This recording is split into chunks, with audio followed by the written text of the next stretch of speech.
but there's certain patient groups who are not keen on the program. But do you know why that might be, or what your thoughts on that particular, I guess, controversy is? Sure. So I can address this directly. Yep. For so many years, for decades, these patients were dismissed. They were told by doctors, it's in your mind, it's yuppie flu, it's not real. And that happens until this day. And they found after 8 weeks, there was a 37% reduction in fibromyalgia scores and 0% in the control group. There was a 47% increase in perceived health, a halving of pain, a halving of anxiety, and a halving of depression. And for people who don't understand what these conditions feel like, I describe it like your worst day of flu times 5. Right? So complete mental, physical, emotional exhaustion, spiritual exhaustion, just can't do anything. And I remember my worst moments, I was almost suicidal. And I made a contract with the universe and I said, if I can just get myself 20% better, 50% better, ideally 100% better, I will dedicate the rest of my life to helping others with this condition. Ashok Gupta, thank you so much for coming on today. I've been meaning to get you on for a long time now because I think your program is, if not the very least, fascinating. But I'll let you explain that. Yeah, so just a bit of introduction about who you are and what you do. Sure. So my name's Ashok Gupta and I'm the founder of the Gupta Programme. Thank you for inviting me on this podcast. And we essentially do brain retraining and neuroplasticity for chronic diseases. So we treat things like long COVID, chronic fatigue syndrome, fibromyalgia, and then also sensitivity illnesses like mold illness, chemical sensitivities, Lyme disease. So a whole bunch of chronic diseases, chronic inflammatory diseases, which the mainstream medical profession find it difficult to treat, or they don't have obvious agents to support those types of patients. And that's the type of work that we do. Yeah, it's interesting because I think in particular for me, fibromyalgia, MCAS, POTS, even IBS to some extent, these conditions that often patients are just, they've tried all the medication, they've tried somewhat the lifestyle measures, but anything meaningful, like, it costs a lot of money, like thousands of pounds a month, so they kind of in this limbo. And a few patients have mentioned the program to me. But why this program? Why did you set it up? What was the kind of reason behind you wanting to set it up? And I guess what's your expertise in doing so? Sure. So my journey started actually in the mid-90s. And as you can appreciate, Dr. Ahmed, in the mid-90s, these types of conditions weren't really understood and they were dismissed as yuppie flu or something that was made up by patients.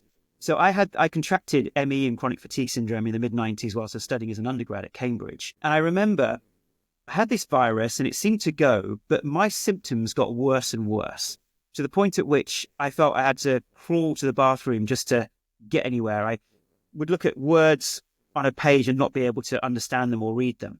I would feel this extreme exhaustion. And for people who don't understand what these conditions feel like, I describe it like your worst day of flu times 5. Right? So complete mental, physical, emotional exhaustion, spiritual exhaustion, just can't do anything. And I remember my worst moments, I was almost suicidal.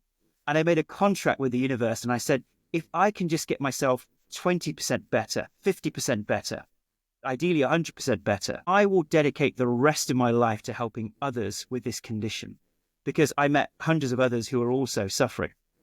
And, the most timely moment was I walked into a bookshop in Cambridge and there was a book just jutting off the shelf. Because in those days, you wouldn't search on the internet. You go to a bookstore to try and figure out what was going on. And there was a book that was jutting out called The Emotional Life of the Brain by Professor Joseph Ledoux, who was the foremost scientist in those days on the amygdala and these reactions in the brain.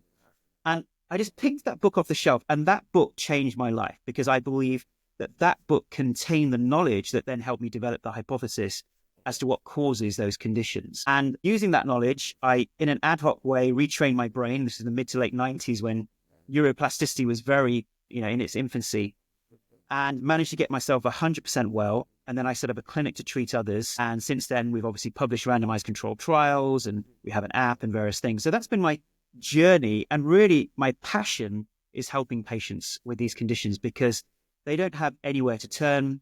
The mainstream medical profession doesn't invest a lot of time and energy into research in this field. And therefore, we all at the Gupta Programme are mission driven to and eventually heal patients with these conditions. Yeah, that's interesting. And so with your condition, you fully recovered, right? So what did you learn from the book you read and what was the kind of things you've done for yourself before you kind of almost branched out to help other people?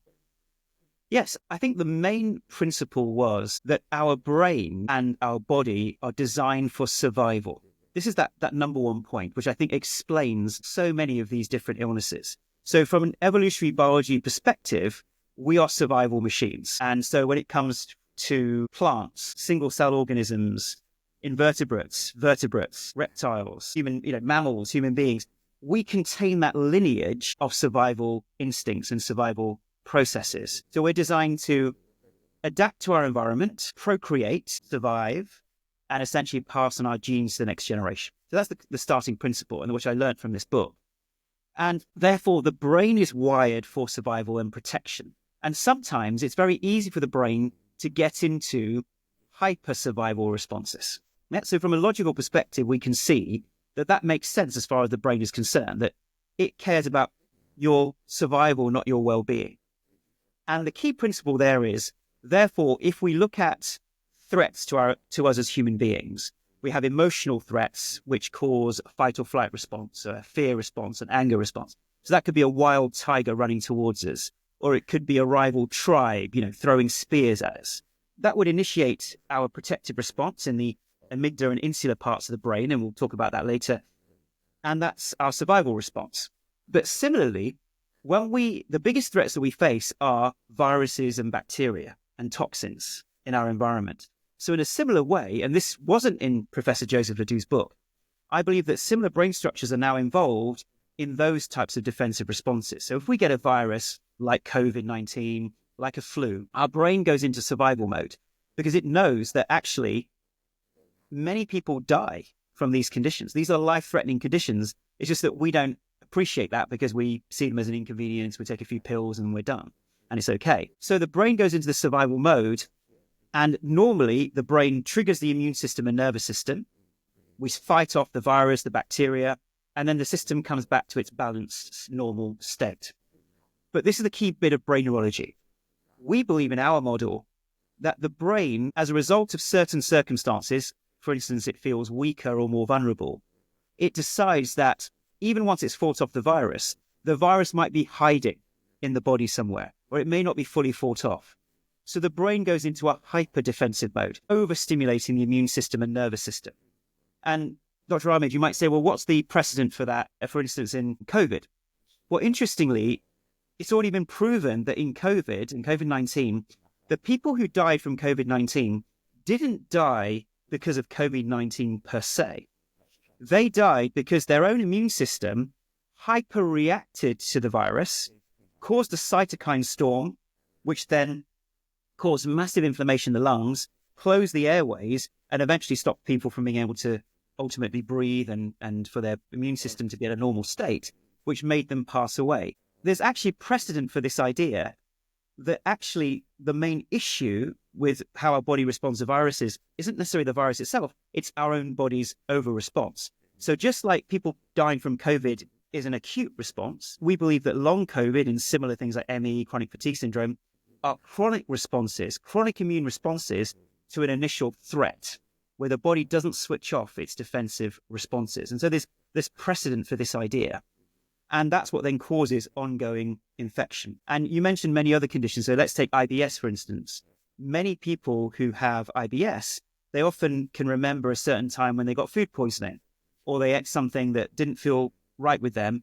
And then after that, it's as though the body kept responding in that way, causing IBS symptoms to otherwise normal foods. And similarly with conditions like mold illness or chemical sensitivity, reactivity, people had a moment where they were exposed to that particular food or that chemical or that mold, and then after that, their brain keeps hyper-responding. And so therefore, we call these conditions neuroimmune condition syndromes. So they're not in the mind, but we believe they're in the brain, where the brain makes this decision to hyper-respond and hyper-defend, causing these types of chronic illnesses. I mean, look, we know for sure triggers of fibromyalgia, for example, are traumatic events. So, and that can be mental or physical. So, an extreme bereavement or mental breakdown, or it can even be like a physical thing, like, traumatic childbirth or an injury or a virus, most commonly now. And we know the amount of people who have had that triggered from long COVID has, increased significantly, in particular in POTS and, long COVID and all these types of syndromes are coming out now. I suppose one thing I just want to say is that if I was a fibromyalgia patient, sufferer, or, in particular, they often get told that their condition isn't real and that it's all in their head. And I suppose, playing devil's advocate, one could say that this theory that you're saying could potentially feed into that, right? Because you're saying, it's all the brain, hyper responding to initial trauma. So one side, although the program may help, fibromyalgia patients may well be saying, in particular, I know you treat lots of other conditions, but with them, they may well be saying, hang on a minute, this is just feeding into the fuel of the fire, where people are saying, hang on a minute, this is all made up, it's all in your head. Yes, and we spend a lot of time really trying to explain to patients that we're not saying it's in the mind, but we're saying it's in the brain. And those two things are very, very different, because when we say it's in the mind, it's almost like we're saying that patients are making it up, or it's not real, or they're magnifying their symptoms. But what we're saying is the symptoms are real, and they're caused by unconscious processes in the brain that we don't have control over. And I give you an example of this. There's plenty of illnesses which use the power of neuroplasticity that are real illnesses. To give you an example, a stroke, and I don't know, Dr. Ahmed, whether you've dealt with patients who've had strokes. Someone may have a stroke and then lose control of a limb, like an arm, right, or a leg, or they may not be able to speak clearly, right? Now, in that moment, we would never say that's in the mind, would we? We would say that there's been damage to neuronal connections, to programming in the brain, etc., and therefore that they've lost control of a certain limb or lost control of speech. But what happens when they go through rehabilitation? They go through weekly sessions where they actually imagine moving the limb, moving the arm, moving the leg, speaking clearly.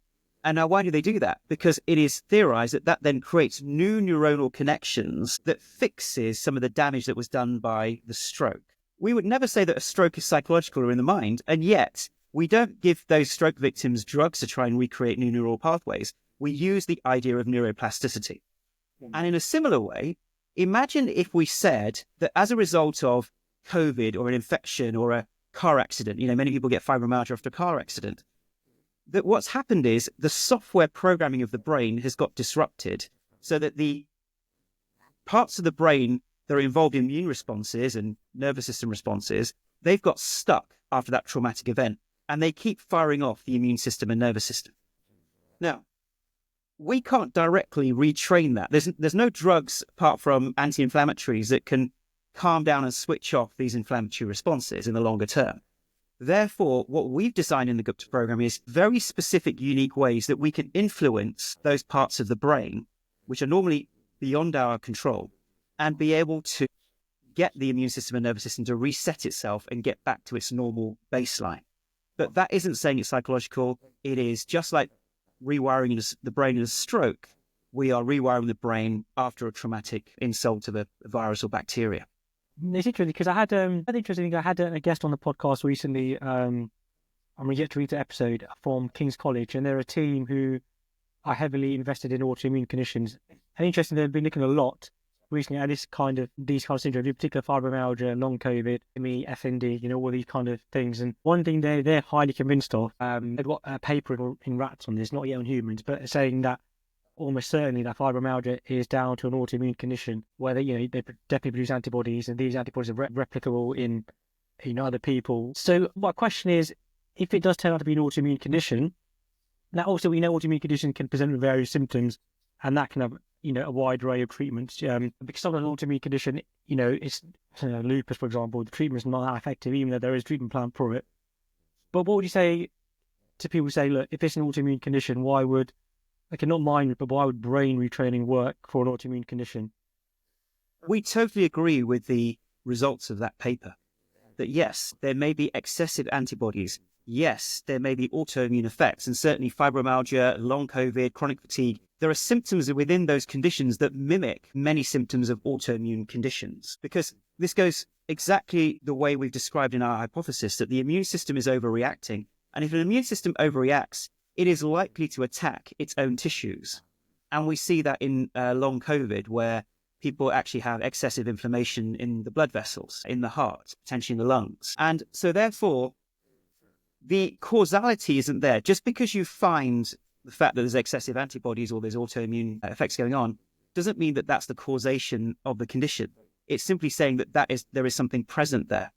And no one's asking the question, well, why is there an excessive autoimmune response or immune inflammatory response? Why is that happening? Whereas what we're saying is we're going further up the chain here, further upstream, to say the reason that the immune system is overreacting is because the software in the brain, the programming of the brain, has got stuck following that particular insult. And what's so interesting about this is that this is such new, this whole area is so new that most people and I don't mean this in an arrogant way, most people in the medical profession, most people treating these conditions are not aware of this latest research that's literally come out in the last 2 years. We've been talking about it for 10 to 15 years as a hypothesis, but now there's been some latest research that's backing this up. And if I can just share a few of these studies, which I think if people read these studies, they will think, oh, actually, there is evidence for this type of approach. Yeah, So, that's right. So, I agree. I mean, so my opinion on it is, I think whether it's neurological, immune, I think one thing we can certainly help patients with is, because like I said, with a lot of autoimmune conditions, even if it does, I mean, looking at the papers, I think with the similarities they share with other conditions, I think it most likely is an autoimmune condition, although, not more studies are needed on that. But I think why I was interested in your program was because even if it is autoimmune, medication isn't necessarily the answer, and it's about treating the symptom, right? So whether it's physiotherapy, hypnotherapy, somatic retraining, for example, which we know works, I think these things, although they may not help directly with the cause of whatever it may be, it helps with the symptoms, which will make the person have a better life, which is surely the goal, right? Which is why it's interesting having you on, because you've had tens and tens of thousands of people through your programs. But one thing you kindly mentioned were the studies, right? So one thing is having a theory and it making sense. I suppose the next step is actually having some kind of research to back that up, which I believe you're about to, go into. So what you've talked about there is actually a lot of these autoimmune conditions, inflammatory conditions, what they share, actually, their commonality is that we don't have drug agents that have been consistently shown to help people with these illnesses. And so we are now getting patients with MS, lupus, even early onset Alzheimer's who are using our program and anecdotally, and we haven't done studies on this, showing a reverse in those symptoms. And we're actually doing an MS study right now, and we hope to publish those results later this year. So what we're saying here is that a lot of these conditions share that underlying neurological basis, which is it's not a hardware problem, it's a software problem.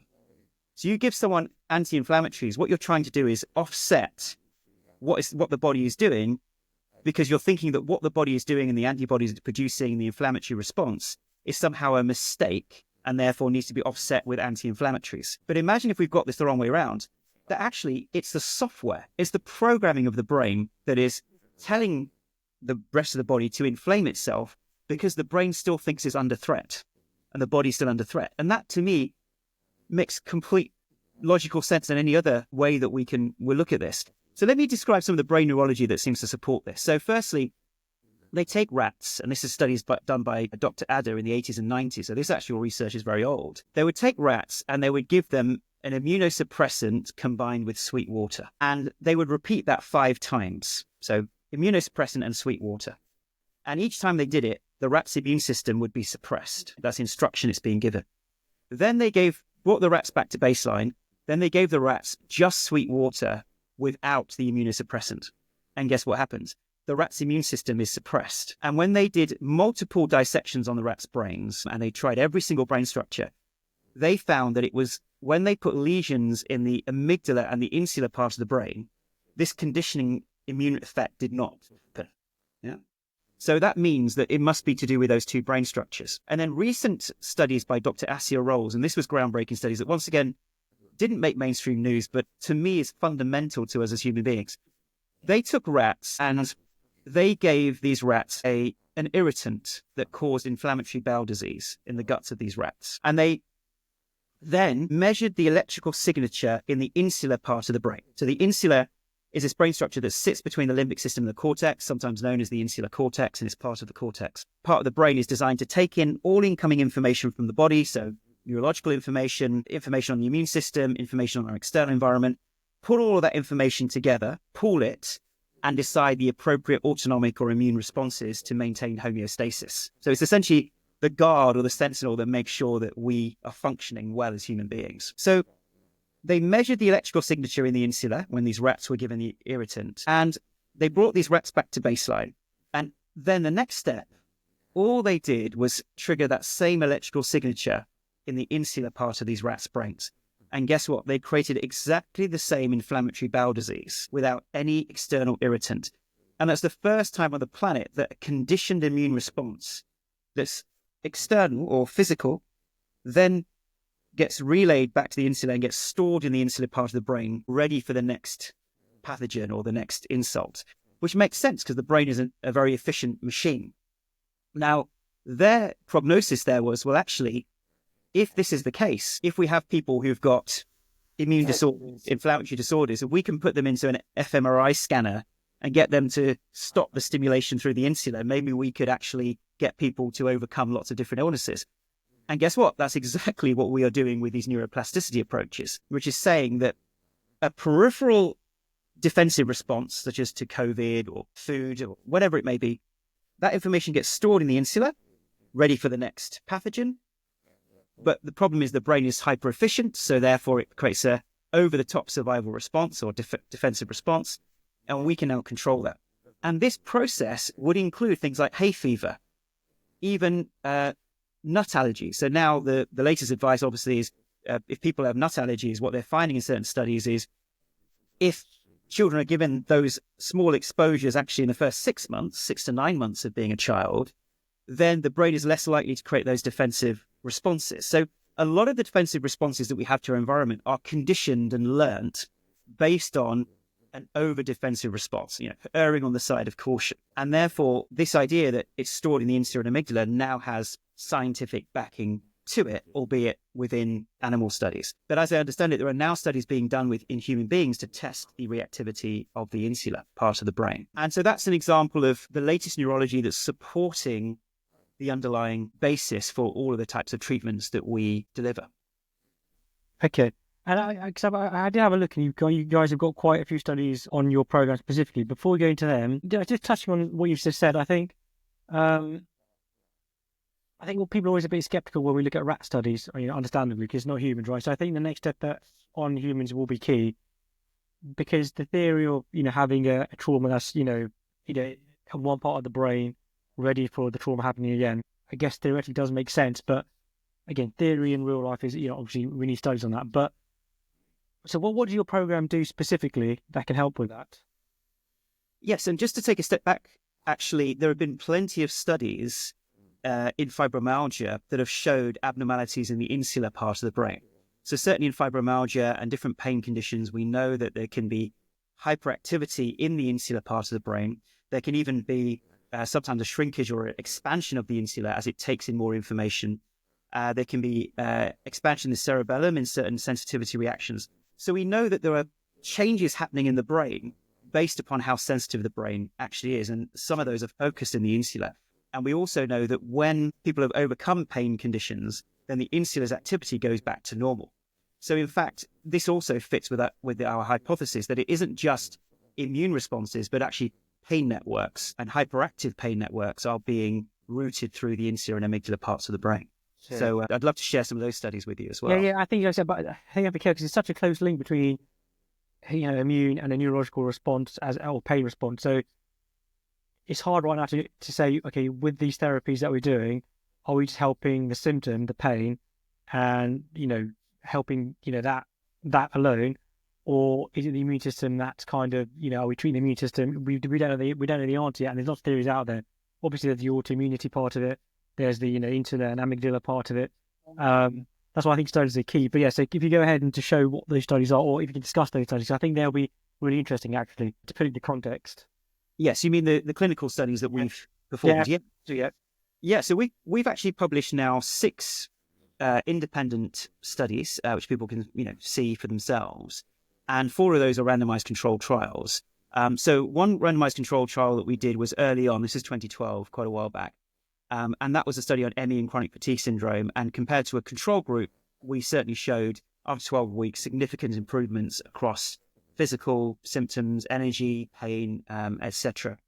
Now, a fibromyalgia study that we did in 2020, this was comparing the Gupta program against a relaxation program, a structurally equivalent program. And they found after 8 weeks, there was a 37% reduction in fibromyalgia scores and 0% in the control group.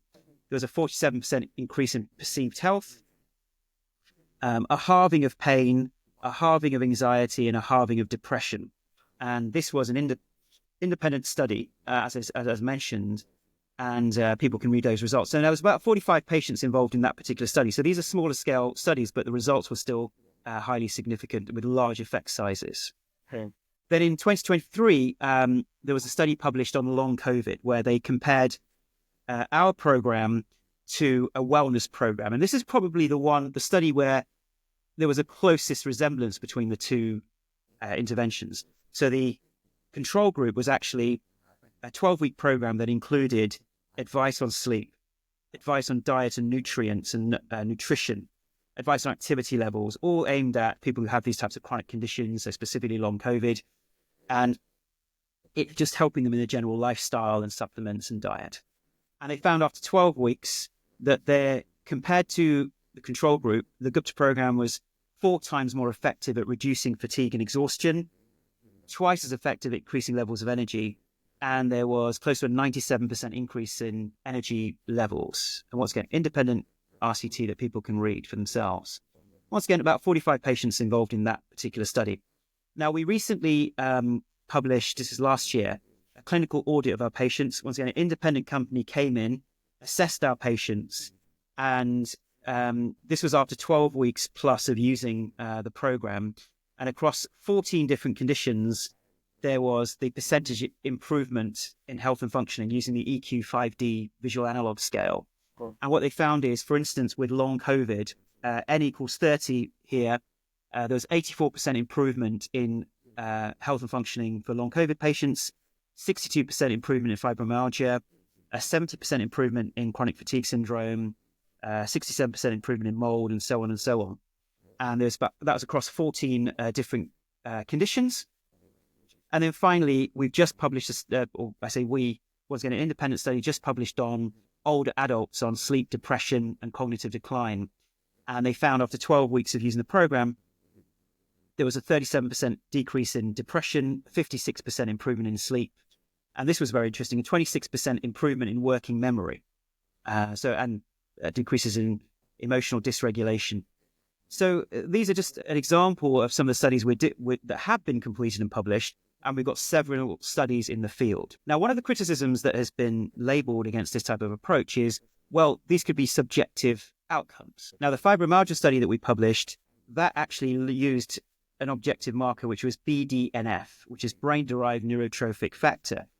And that's a chemical that we know is in excess in fibromyalgia. And in the study, it actually showed that in the active group, it came back to normalized levels, but not in the control group. So that's the first time we've had an objective marker. But what I'm excited to share with you is one of the latest studies that we're doing, which is under wraps at the moment, will be published later this year. We are showing that compared to a control group, in the active group, there was almost a doubling of heart rate variability. And we know that heart rate variability is a proxy measure for the level of overstimulation in the nervous system in terms of the sympathetic response and the parasympathetic tone. So that's just some objective markers. But crucially, and this relates to the immune response, there was in the control group actually an increase in CRP. So CRP is, as you know, a representative factor of how inflammatory or how inflamed our body is. And there was actually an increase in the control group. But in the active Gupta program group, there was almost a halving of that CRP factor, so a halving of that inflammation overall in the body, and also a reduction in autonomic symptoms as well.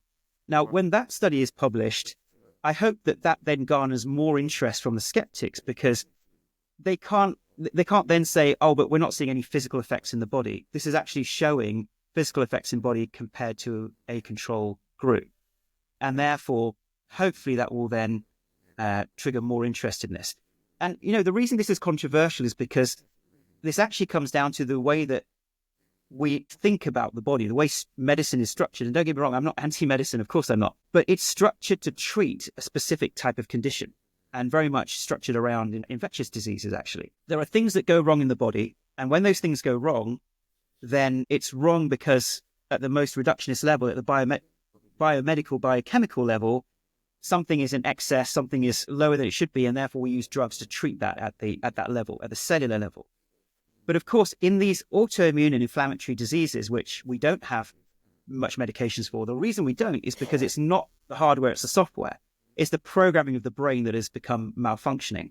And therefore, drugs can only do certain amounts.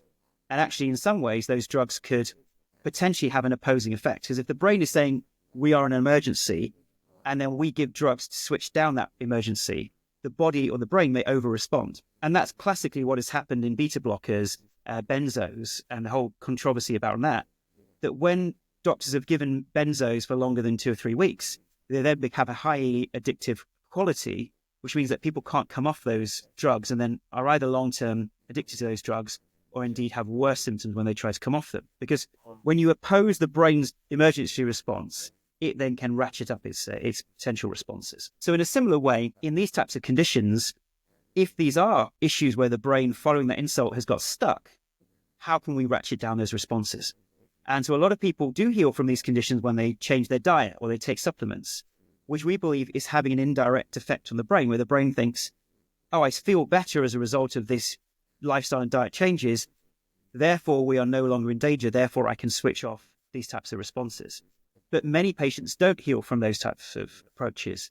And that's where I think brain retraining and neuroplasticity can really help. And in the field of pain and pain research, this is now becoming more and more the way that people are noticing pain. I don't know if you saw the recent stuff with Stephen Fry, where he had chronic back pain for like decades. And he actually said, I've taken all the medications, I've done everything. And in the end, he said, I just had to make friends with my pain. And now he's, I think, reportedly pain-free. Now, you could say, well, are you saying pain is all in the mind? Definitely not. The pain is real. But what is keeping the cycle of pain going? What is keeping the pain networks in this hyper-defensive state? What is keeping that inflammation there? That could be the programming in the brain that then needs resolving. Now the study you mentioned with the CRP would be interesting, but I suppose there's always going to be skeptics, right? And I suppose one counter argument to that would be, well, CRP is a bit of a funny measure because it's borderline grey / normal in most fibromyalgia patients anyway. So, and it fluctuates throughout the day. I mean, if you were, to check someone's CRP throughout the day, it'd vary anyway. So that's quite hard on to pin down.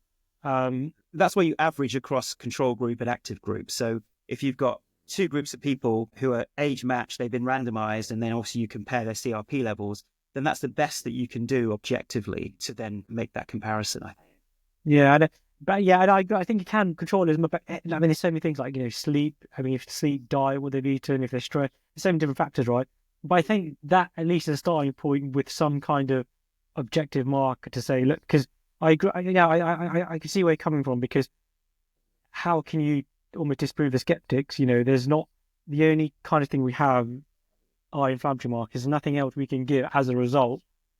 And I guess the tricky part is that it's just so hard to control that. We could try our best, but I agree. I think it's difficult. Which that study is really interesting. But I think at least if it kind of starts the conversation, it gets people thinking about, okay, is there more ways we can do, or so more things we can do to try to help patients? Because ultimately, that should be the goal, not about trying to get one up over each other, right? Like, well, I was right, you're right? And I think we have definitely a collaborative approach. We don't say we're not anti this or anti that. We're saying we just want to get patients better. And I think this a really important point that speaks to what you've just mentioned, which is in most of these conditions, we don't have one objective marker or diagnostic marker that we can say, aha, we've tested this diagnostic marker. This person definitely has fibromyalgia. This person definitely has long COVID. Actually, the way we diagnose is through exclusion. So we do the blood markers and we exclude all the other potential things that it could be. And as a default, we say, well, it must be long COVID because we've tested for anything else that is serious. And often even diagnosing long COVID or chronic fatigue or fibromyalgia is a questionnaire, which you have to fill in. And there's certain diagnostic markers which are subjective. So it's almost like the criticism doesn't hold, because the way we diagnose these conditions is through a subjective questionnaire or assessment. And so if now we're saying, well, with our program, we are able to shift and change that and show the results. But if the criticism is, but that's not objective, the pushback is, well, there is no objective marker for these conditions. Yeah, that's how I stayed, Dan. I agree. I think as a medical professional, we're super, super dubious against anything that's not, I guess, pharmacological, right? And we need, and sometimes we're a bit unreasonable in what we want to see. I don't know why that is. I think it's a traditional thing. But I think the ultimate goal should be, but then also on the balanced flip side, we should try to not, especially, I could keep going back to fibromyalgia, but I think the patient with fibromyalgia in particular have been invalidated for so long. We just got to be careful not to almost feed into that thinking. But it's so hard to balance because it's going to be almost impossible to get an objective test for it because there's no objective marker for diagnosis yet. But at the same time, we need to make sure we validate the patient's concerns and, say, look, it is a real condition and that we can treat it and not try and create the misunderstanding, which I think you already answered about it being just completely the mind. But what in particular, so what is your program? Like, what's involved in it? How does it actually help? How does it, I guess, going by your theory, how does it almost retrain the amygdala to kind of heal itself? And what have been the kind of outcomes from the patients you've seen? Yes. Okay. So generally, the way the program works is it's a self-directed program initially, or people can start with one of our coaches. But generally, people come to the program as an app, and then they work through step-by-step the videos. And the reason this is important is because we all learn in different ways and at different paces, especially if someone's got brain fog or they're affected. They may not be able to absorb everything straight away. So they watch certain videos, and then they're taught step-by-step certain tools and techniques, which are the brain retraining techniques. And the way I describe it is the first step is regulating the nervous system. So for many patients, the nervous system is dysregulated, and patients themselves will tell you that. It's not, that's not a secret. And we believe that's part of this overstimulation of the amygdala and insula. So the first part is what can help you regulate. So we teach breathwork techniques, somatic techniques, meditation techniques, or relaxation, whatever it is that the patient can find useful for them in their personal circumstances. That's the first step, is regulating the nervous system. And the reason that's important is because the brain is not particularly neuroplastic when it's overstimulated. So if we imagine, we talk about the idea of a stroke and retraining neural networks after a stroke. So imagine we've got a river running down a left-hand path and a right-hand path. So the river has run down the left-hand path and dug an indentation into the soil. And that is essentially a neural network that has a stimulus interpretation response. So the stimulus is some kind of virus, bacteria, whatever it may be. The interpretation is trigger the nervous system and immune system, and that is the response. So that's dug a left-hand path in this soil. The river is running down there. But if we want to switch off this over response, we need to dig a new channel along the right-hand path, let's say, where as soon as there is that stimulus of symptoms in our body or potential threat, the brain says, aha, we are actually safe. This does not represent ongoing infection. We must ramp down our response. So that's a right-hand path. But imagine if that soil is all frozen. We cannot redirect the river because it's jammed. All the soil, all the ground is frozen. So thawing the ground, loosening up the soil, is that relaxation of the nervous system. So that's the first step, is calming down that. The second step is then the retraining. So what we do is we have a specialist 7-step process that teaches a patient to recognize on the periphery of consciousness when the nervous system or immune system is about to trigger itself. And you might say, well, how on earth do you do that? Like, how we don't have conscious awareness of our immune system. But that is the secret sauce within a neuroplasticity approach, which is helping a patient recognize that the brain is going into this emergency state. And as soon as we give them this 7-step process that enables them to create a safety response, calming down response, that we are no longer in danger. And that, once again, similar to the idea of someone's had a stroke and they've got to rewire. It is not, how can I describe it? It is not in the mind. It's not a psychological process. It is a neuroplasticity process because it requires repetition. So the unique aspect of neuroplasticity is you have to keep doing the same thing again and again and again and again to create a new neural pathway. Just like if you're learning a musical instrument, you are learning how to play that instrument and repeating it again and again and again until your brain creates new neural pathways, and then you can just do it without even thinking. So that's what is happening in this rewiring. And so as patients follow the program, they have weekly webinars, they have these videos and audios that teach them these techniques. The key differentiator, the key thing that has been the game changer, is what we call daily Gupta size. So most patients are at home, they've perhaps got brain fog and they don't feel motivated to engage with these practices. And some do and some don't. But we now have daily Zoom calls with our coaches. And that has made it super easy for patients to not even have to think about it. They can just come on a Zoom call and they're taken through the nervous system regulation and they're taken through the brain retraining. And for many patients, that has been the thing that's got them well, because it's created regularity, motivation, and a sense of community. Because when you're on your own, you feel isolated. But if you've got hundreds of others on a Zoom call, you feel like you're part of that community and can communicate with them. And so I would say the biggest challenge to this working for patients is the motivation. Medicine, we have this horrible phrase, compliance, but essentially regularly doing it without kind of thinking, how do I feel? Do I want to do it today? It is just the regularity. Just like someone overcoming a stroke, it is going to be the repetition, the regularity that is the key success factor. Yeah. I mean, do you know what I think?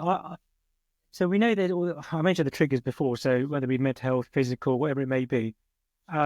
So I think a lot of these patients have a trigger that they may not know about, and whether it's your program, whether it's something else they find this useful, I think a lot of the time what they may well be doing, you may or may not agree with this, I think they may well be just, so the trigger might be, like you mentioned, firstly identifying the trigger, which I think your program does quite well. So whether it's, I don't know, stress or whether it's being cold or whatever it is, and then recognizing that, reacting to that in whatever way, whether it's hypnotherapy, your daily Gupta size, but I think one thing that I think patients doing long term may well be is helping the initial trigger. So if it's, they may have some unrecognized trauma from, I don't know, some maybe abuse they may have had as a child. And what they may well be doing is damping down that initial trigger. Now, and, because ultimately the end goal is the same, it's helping the patient, right? Mm-hmm. So I ultimately think that's may well have a part of it, but it's so hard to, so it's almost like you're giving therapy for whatever the initial cause was. Now, how many people, and so I guess how many people have you, I know it's been tens of thousands, how many of those would you say have been, because ultimately we can recognise the patients to identify a trigger and cope with it, and then almost, as you say, retrain the brain so it doesn't get hyperactive and cause all the symptoms, right? But so how many patients have you had report almost full recovery or being able to at least manage their symptoms? So when we did a clinical audit on this, what we found was that 92% of patients improved, and this is a published study, and 2/3 of patients reached a full recovery, which we call an 80 to 100% recovery, because often, I mean, I don't know if you know this, but in the average population, at any point in time, the average levels of energy that someone reports is 80% of their potential. So, as I said, 2/3 of patients reach that 80 to 100% recovery, what we term a full recovery. And that has also been mimicked in the latest clinical audit, which I mentioned earlier, with the 14 different conditions. That's roughly the kind of numbers. And on your point about triggers, what I will say is that I think it's not just the dampening down of the initial trigger, because many of our patients report, and this is key, I'm still in the presence of that difficult family member, or I'm still in the presence of that mold in my house. But what I'm finding is I am no longer reacting anymore.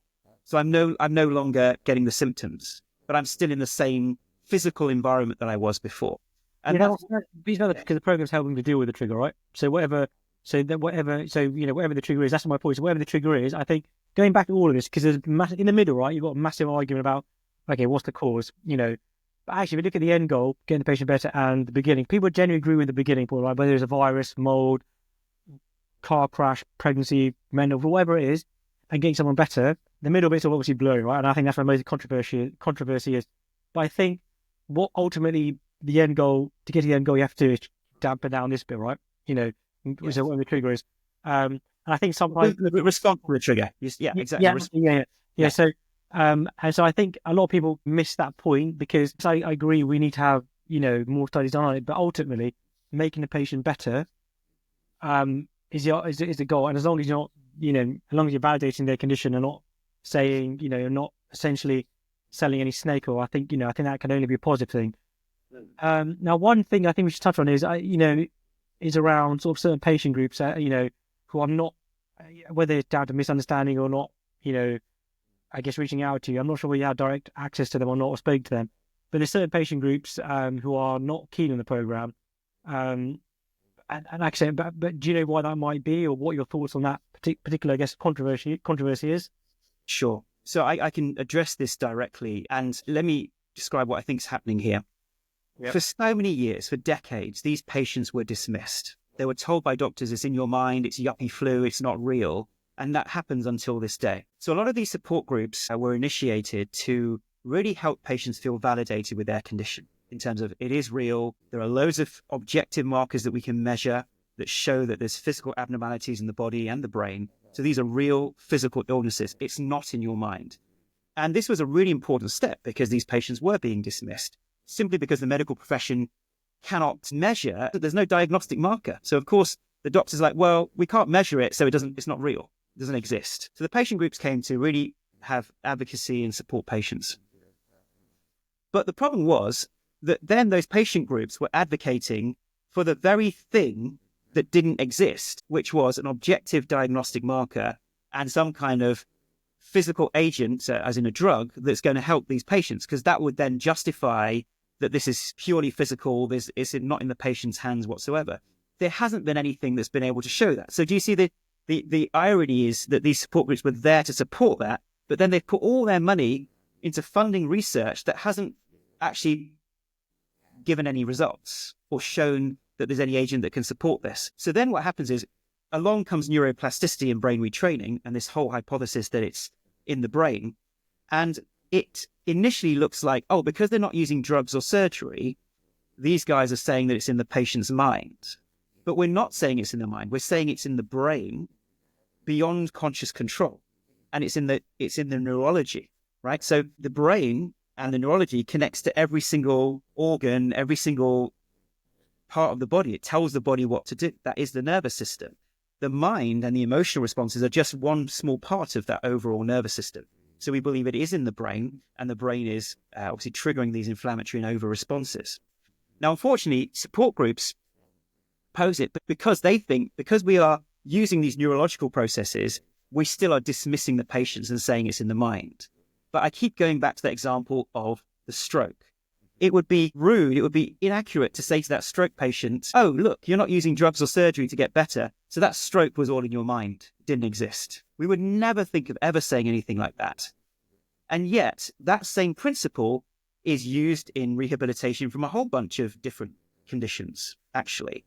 So therefore, in a similar way, in these conditions, I believe, as we said, the immune system is over-responding, it's got stuck. So we need to retrain that programming to ramp down and switch off these responses. And so therefore, unfortunately, the support groups see this as a threat to their original advocacy. And we are trying to say to them, this isn't a threat to what you're saying, because if we have to repeat it 100 times, it's not in the mind, but we do believe it's in the nervous system and the immune system. At least we can agree on that there's something clearly going wrong there. And so therefore, what happens is in these advocacy groups and support groups, it is not objective science. It's putting up a wall against anything that doesn't justify their existing model of the world.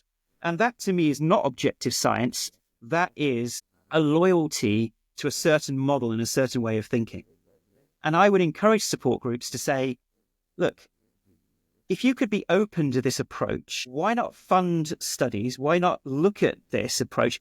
Because actually hundreds of your members are already going down this pathway. And so it's not like people are saying, well, we're going to stick to the support groups. They're already experimenting with all of these types of programs. And the support groups look like they are very fixed in their way of thinking. And so that's where there is a bias in modern science towards reductionism and pharmaceutical solutions. And yet we know that we are getting sicker and sicker as a population. We are having more and more emotional problems in a population. We're having more physiological problems. And all of these illnesses are skyrocketing. Yeah. And I'll give you an example in the IBS community. The IBS community spent millions trying to research how we're going to cure IBS. It's such a big problem. So many people suffer from it. And in the end, they started supporting hypnotherapy, because originally the whole IBS community went through the same issue, which was hypnotherapy, these types of things. It says it's in the mind, but we can see real physical changes here.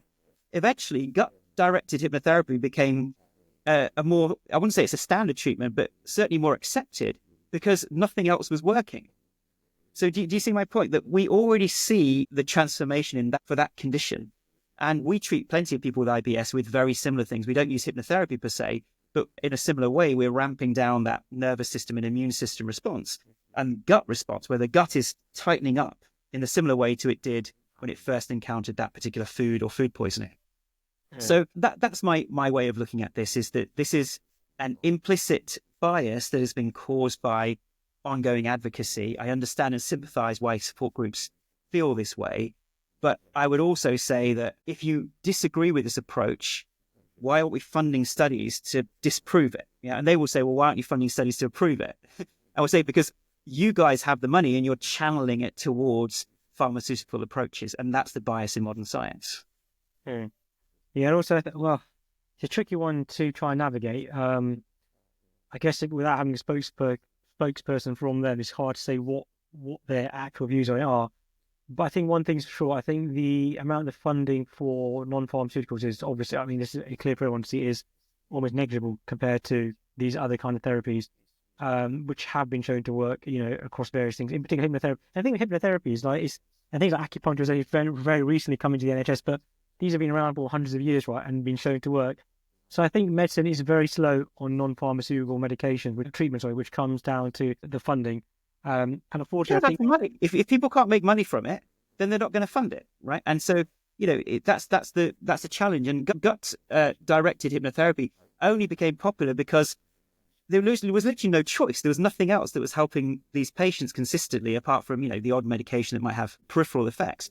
But gut related hypnotherapy was showing effects. They finally did the studies and they showed, okay, this is what we now should be prescribing to people. And I see this whole area going in exactly that same direction as we do larger and larger scale trials and we prove this. And, in the history, medicine has been littered with this. Like they used to think that stomach ulcers were in the mind, right? And they eventually found that actually there was some bacteria and various things that were causing this. There's been a whole category of different conditions where there's been absolutely staunch opposition to a hypothesis until eventually enough studies were done, enough evidence came forward, and then eventually it became the mainstream idea. And I don't want to be I don't mean to be arrogant about this because I could put my hands up. We could be completely wrong. But everything in my instinct and the research we do points me to, for me, it's very clear these are hyper-inflammatory and immune system and nervous system responses, most likely neurological, most likely in the insula and amygdala. There's a whole bunch of animal and human studies that seem to support this. And the solution that we have seems to be showing results in clinical studies. So I don't have anything, for me, it's about the objective science. So what else could it be if it's not this? And no one's come up with an answer.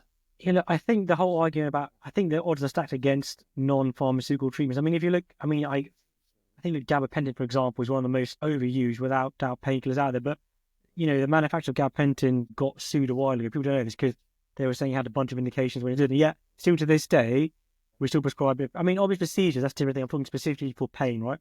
We still overprescribe it. And it's, in my opinion, it's a very, very overused, horrible medication because yes, the pain might be better, but the patient's half asleep throughout the day or they can't function. So, and then they kind of, build up some tolerance to it. Trying to get them off of it is very difficult. So, and I agree from one aspect. I think being doctors, we are more biased towards that because that's all the funding and studies are there. Not the doctor's fault, it's where the studies are. And I think the studies for other means are lacking because of, finance. Let's not be around the bush, it's around money. So I think it's always going to be an uphill battle for, whatever the therapy is, whether it's hypnotherapy, whether it's your brain retraining, whether it's somatic therapies, whatever it is, to get proven. But the good thing these things do have is that there's very little chance of it harming the patient. The downside is that it could, I know we talked a lot about it, people saying, it's in the mind, but there is a downside of that still happening with some people, and like some of the ME groups still kind of saying that as well. Now, but one thing what I like about your approach is that you're helping thousands of people, right? There's no arguing that. And some would say, being more beneficial than, some doctors or clinics giving standard medication, right? So, and can't argue that. So, I was just going to say there that, look, when we've done our clinical studies, in fact, with our IRB in the US now, because there's been no harm that's been done to patients, they ratify a bunch of our studies because they've seen the results of the existing studies and there hasn't been any counterindications. So that's the first point, as you mentioned. But then secondly, I would say to patients, do you want to be right or do you want to be well? In the sense of, if you've got a very fixed idea of what causes your condition and you are very against anything else, you can go down that route, but that hasn't helped you. Like, there's not other options out there. There's not these other treatments or medications that have been prescribed because nothing's been shown to be efficacious. And therefore, why not try something that has got some initial results? We haven't got proof yet, but we've got some initial promising results. It's a whole ecosystem of support. At the very least, it would help you deal with your patient, with your symptoms.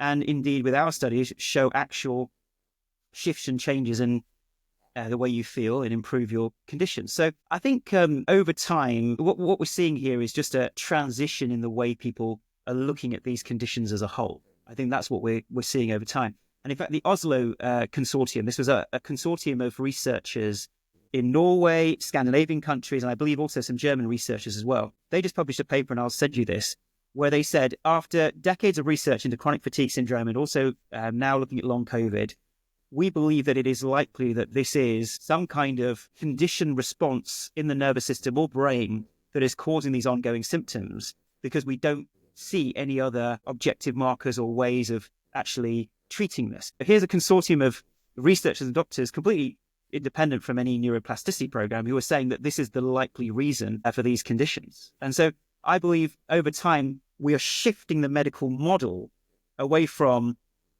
the body goes wrong at that chemical level, we need to find biomedical agents to correct it, to actually the whole system following an insult goes into this malfunction, goes into this different state, and we need to bring it back to its balanced state. That is the idea of holistic medicine. That is always things that have been practiced in the East, or whether it's Chinese medicine, Ayurveda. It always treated the whole person versus the reductionist level. And we're seeing a comeback of those types of approaches. Yeah, no, I agree. I think we definitely need to look into it more, and I think that's why I think your program is, positive, for at least people to consider.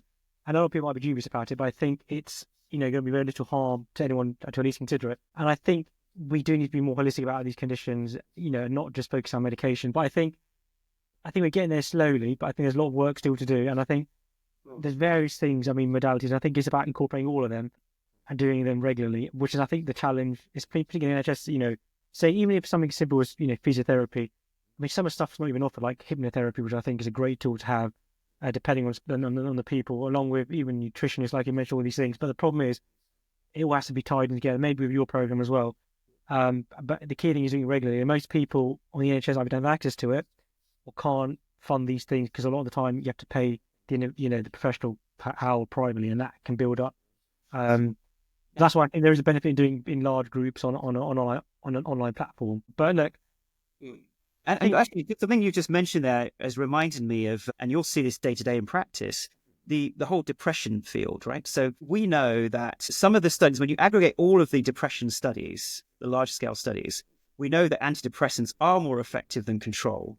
But on average, they're actually only, I think it's like 1 or 2 or 3% more effective than placebo when you average across all the different studies. And for some people, it's more effective. For some people, it's less effective.